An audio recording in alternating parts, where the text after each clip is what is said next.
وعلى آلك وأصحابك يا نور الله صلی اللہ تعالی علیہ وسلم۔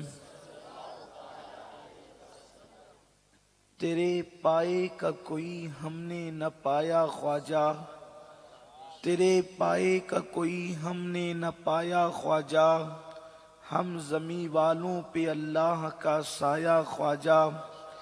مکر شیطان سے مریدوں کو بچا لیتے ہو، مکر شیطان سے مریدوں کو بچا لیتے ہو، اس لیے پیر تمہیں اپنا بنایا خواجہ۔ جوش مستی میں بہت آئے تھے ایسے لمحے، جوش مستی میں بہت آئے تھے ایسے لمحے، میں بہک جاتا مگر تم نے بچایا خواجہ، میں بہک جاتا مگر تم نے بچایا خواجہ۔ اور سید خستہ کو امید حضوری کب تھی، سید خستہ کو امید حضوری کب تھی، صدقے جاؤں تیرے کیا خوب بلایا خواجہ۔ آج کی یہ محفل حضور سلطان الہند مبلغ اعظم ہند،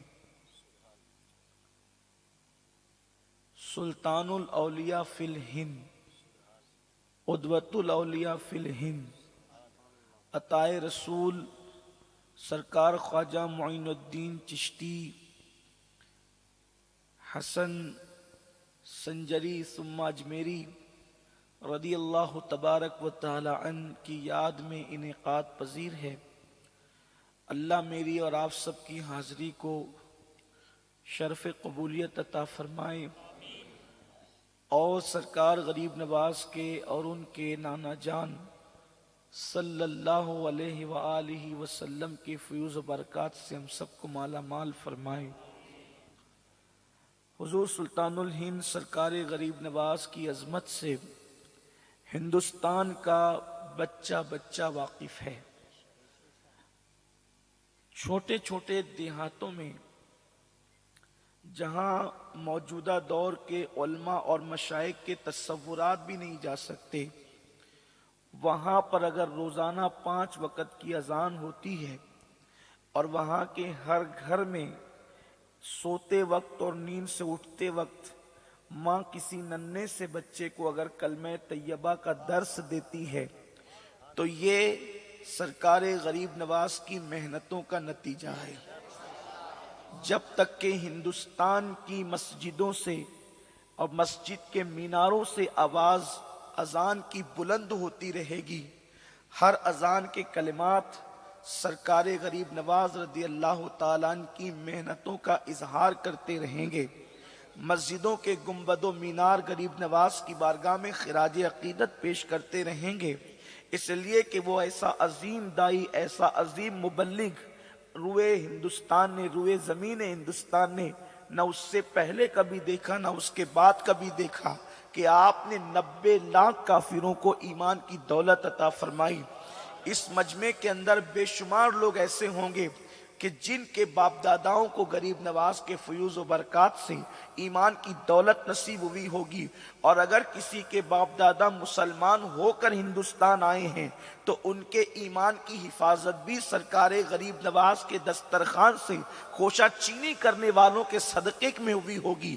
میرے پیارے آقا صلی اللہ علیہ وسلم کے پیارے دیوانوں، ہندوستان کا بچہ بچہ جانتا ہے کہ سرکار غریب نواز اس زمین پر کیوں آئے تھے۔ یقیناً ایک بات میں اپنے جوانوں سے آج عرض کرنا چاہتا ہوں، میں ان چیزوں کا تذکرہ نہیں کروں گا جس کے لیے غریب نواز یہاں خاص طور پر نہیں آئے تھے، میں اس ایک ہی بات کا تذکرہ کروں گا، سرکار غریب نواز جس کے لیے تشریف لائے تھے۔ سرکار غریب نواز انا ساگر کو اپنے کٹورے کے اندر سمیٹنے کے لیے یہاں نہیں آئے تھے، سرکار غریب نواز